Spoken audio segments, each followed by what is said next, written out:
Hi guys, welcome to my Adidas Quickforce 7 um, long-term test review.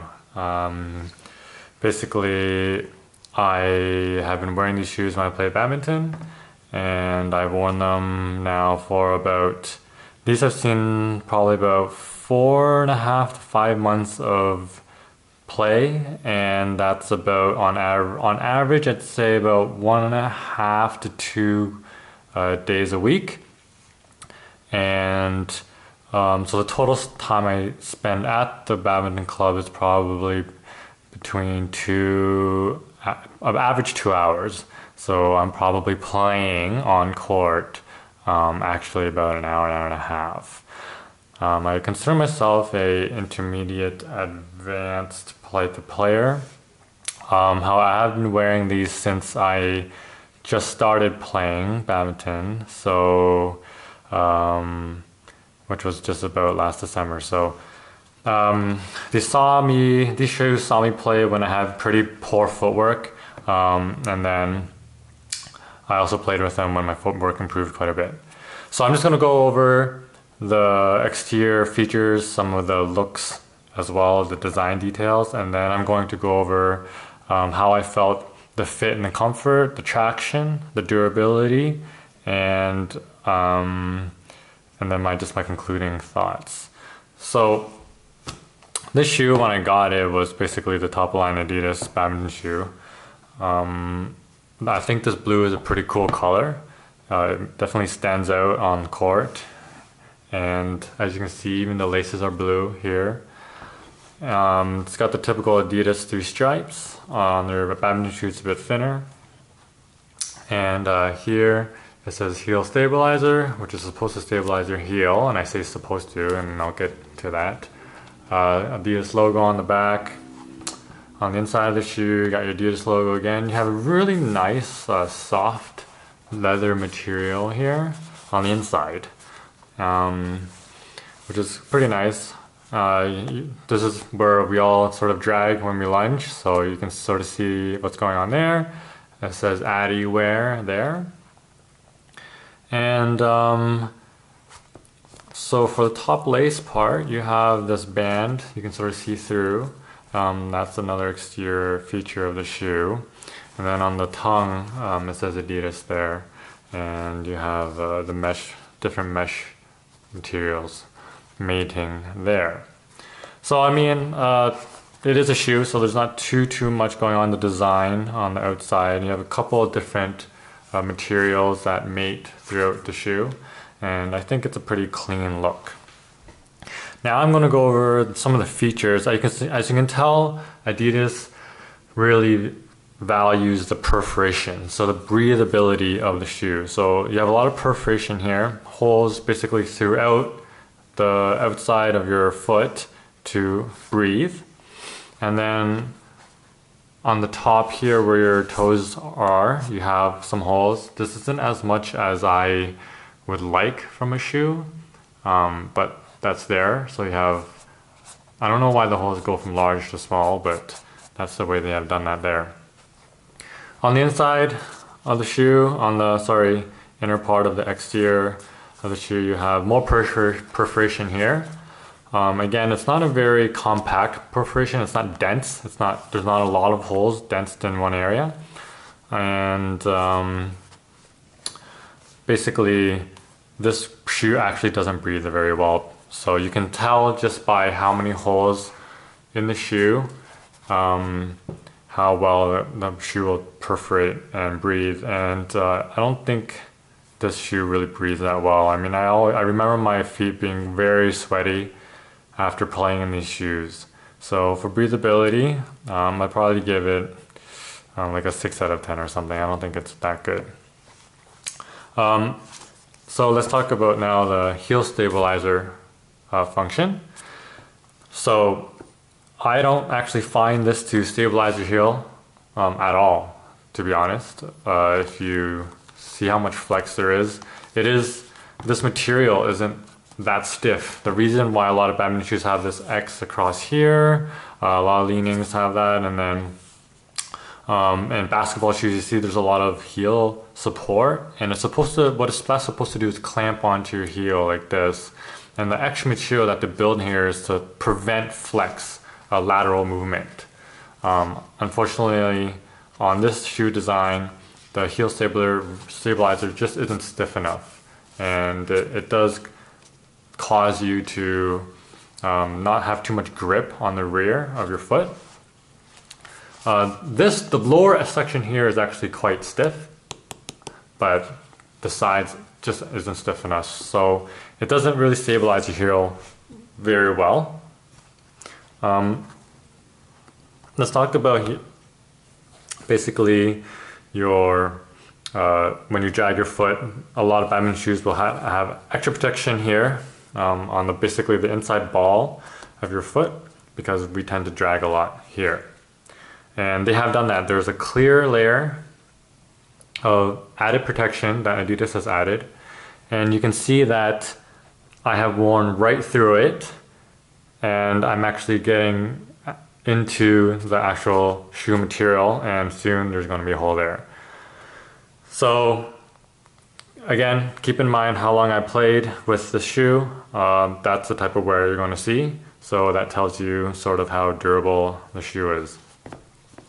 Now, when I first tried on these shoes, I thought they were unbelievably comfortable. But as they sort of wore in, they loosened up quite a bit.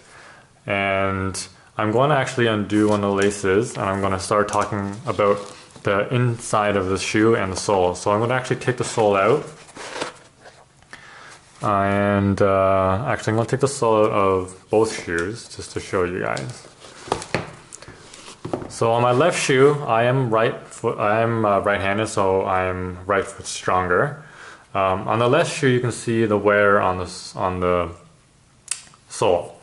There's substantial amount of toe wear.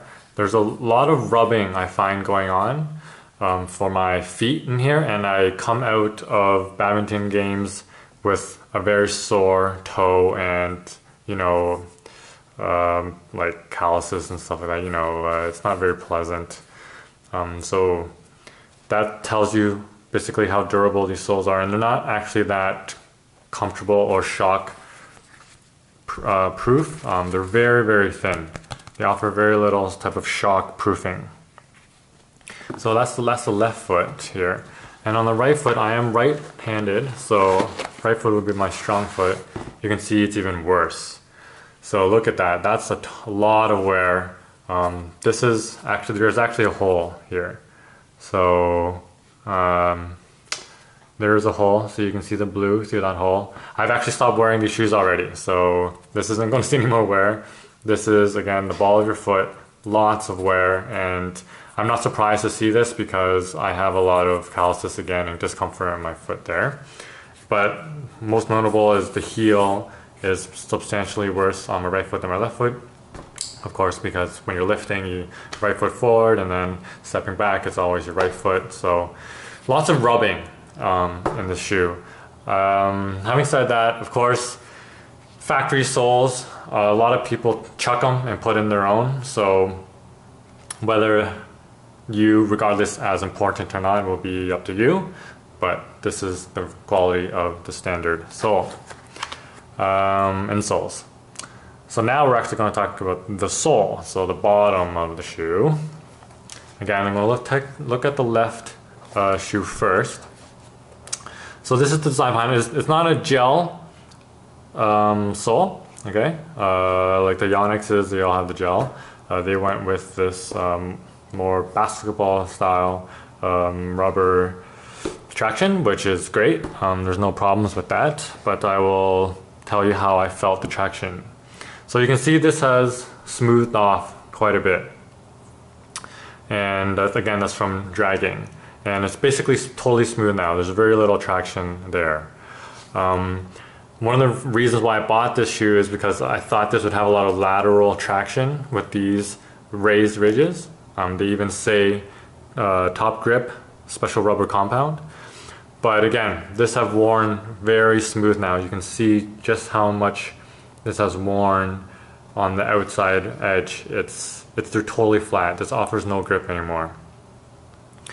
Moving down to this, one of the most important is the heel. They say they have a 15-degree bevel, which is going this way. Another reason why I bought this shoe is, again, I saw this wave against the motion type of grip, and I thought this would do quite well.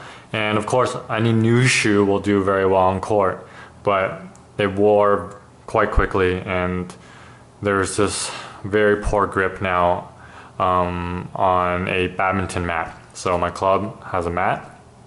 They have badminton mats, so this has very poor grip at this stage. And this didn't just happen. I would say I was having poor grip maybe 3 months into it, so I played about 4 months.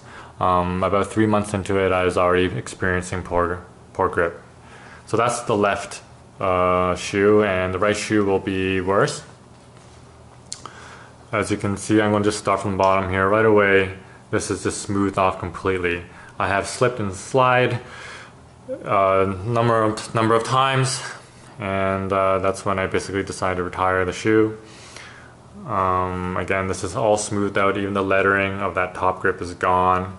So basically, it's just a worse version of the left shoe.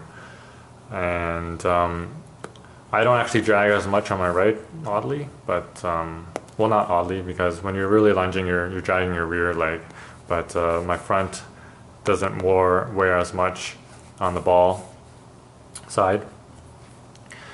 But yeah, that is actually basically a long-term review. You get to see how the shoe has held up. Durability wise, I don't think 3 months is acceptable for a shoe of this price, especially when it came out.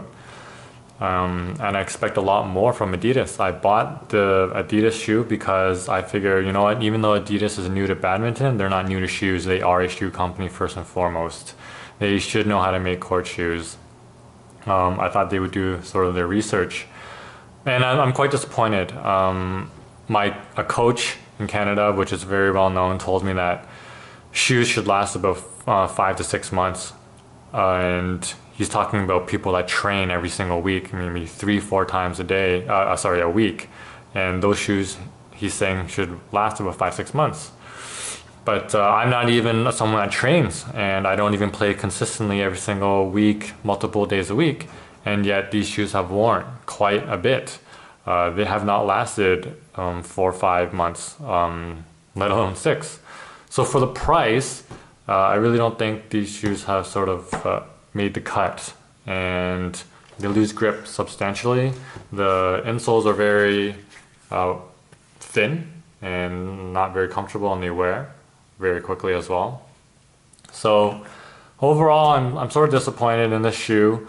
They lose form very quickly. It doesn't hold my heel well. They have expanded a lot, so my foot has slides a lot, which causes this type of wear on the insole. And then the sole itself also wore very, very quickly. So in conclusion, I don't really recommend this shoe. I know they have come out with the updated model. It looks very similar. I don't know if the tread pattern is the same or not. I'm just going to show the tread again just so you guys can see. Make your own judgments if you want to buy their new 7.1 Quickforce. I think they have another brand new Boost shoe coming out as well. I don't know if I'm gonna buy another Adidas pair yet. I actually will probably go Yonex next just to try it out, but that is the Adidas Quickforce 7. Just for reference sake, I wear size, I think these are 45. No, these are 46 actually. So these are size 12 US, and I don't really have a wide foot. So that is my review, and I hope that helps you out. If you like more of these reviews, please like and subscribe. Thanks.